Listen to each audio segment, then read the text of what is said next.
Hello दोस्तों, corruption की वजह से आज पूरा भारत परेशान है। एग्जाम्पल से समझे तो बिहार में एक पुल 3 बार गिर चुका है जिसका बजट 1700 करोड़ रुपए का था। और अब हमें ये साफ दिख रहा है कि करप्शन काफ़ी बढ़ चुका है।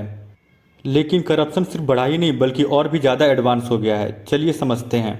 पहले अधिकारी करप्शन डायरेक्ट कैश लेकर किया करते थे, लेकिन अब भी कुछ लोग कैश लेकर किया करते हैं, लेकिन अब ये और भी एडवांस हो चुका है। जैसे कि डायरेक्ट कैश ना लेकर उसके घर का सदस्य किसी बड़े कंपनी का सीईओ बना दिया जाएगा या किसी बड़े कंपनी में शेयर होल्डर बना दिया जाएगा। अब दूसरा एग्जाम्पल लेकर के समझते हैं। मान लो कोई भी ब्रिज बनाने का बजट 200 करोड़ है, तो उसमें से 150 करोड़ रुपया अधिकारी लोग खा जाया करते थे और 50 करोड़ का पुल बनता था और कुछ समय बाद वो पुल कोलैप्स कर जाया करता था, मतलब गिर जाया करता था और लोग काफ़ी हंगामा करते थे। लेकिन अब ऐसा नहीं होता है। अब पुल की थोड़ी क्वालिटी भी अच्छी होती है।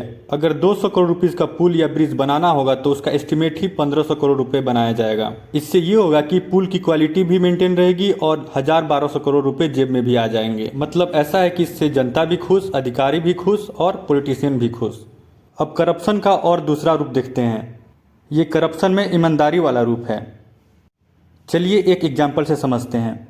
हाईवेज बनाने में कमीशन खाओ या ना खाओ, सिर्फ ईमानदार बनकर रहना है और जहाँ से वो हाईवे पास हो रहा है 5, 10, 15, 20 बीघा जितना हो सकता है खरीद लो। ऐसे अपने आप ही आप करोड़पति और अरबपति बन जाते हैं। आजकल उद्योगपति के पास इतनी ताकत आ गई है कि उनको नियमों से भी छेड़छाड़ करने की जरूरत नहीं है। मतलब ये है कि नियमों और कानूनों में अपने मन मुताबिक परिवर्तन करके विधानसभा में पास करवा लेंगे तो फिर कोर्ट भी क्या कर लेगा। और कोर्ट करेगा भी क्यों? क्या उनके बाल बच्चे परिवार को तरक्की नहीं चाहिए? आखिर में उनको भी तो सरकार से काम निकालना है। आजकल सिस्टम में भ्रष्टाचार ऐसा हो गया है कि जितना परेशानी आप उसके सामने पैदा करेंगे वो खुद को अपडेट करता रहेगा। वहीं दूसरी तरफ इंसानियत की बात करें, जैसे कि ईमानदारी, मेहनत, देशभक्ति, जिम्मेदारी, जुनून, ये सब बातें सिर्फ पुस्तकों में ज़्यादा अच्छी लगती हैं। इन सबका रिस्पेक्ट है, लेकिन इनको लागू करने वाला आजकल की दुनिया में कोई भी नहीं है। पढ़ाई लिखाई, देशभक्ति, मेहनत, ईमानदारी, संघर्ष, ये सब बातें सिर्फ मिडिल क्लास लोगों पे साबित होती है, क्योंकि हमारे पास, आपके पास कोई दूसरा विकल्प नहीं है।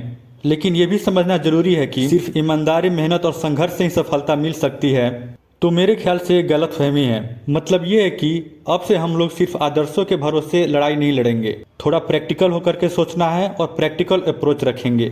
इससे ये फायदा होगा कि जिंदगी जीना आसान हो जाएगा और डिप्रेशन में भी कम जाएंगे। जो भी बात आज मैंने आपको बताई ये तो मेरा ऑब्जर्वेशन है, जो मैंने गुरु टॉक पे बताई है। आपकी क्या राय है आप कमेंट बॉक्स में लिख कर बताएं। और अगर आपको ये वीडियो पसंद आया हो तो इसे लाइक करें और शेयर करें। और अगर आप मुझे सपोर्ट करना चाहते हैं तो इस चैनल को सब्सक्राइब करें।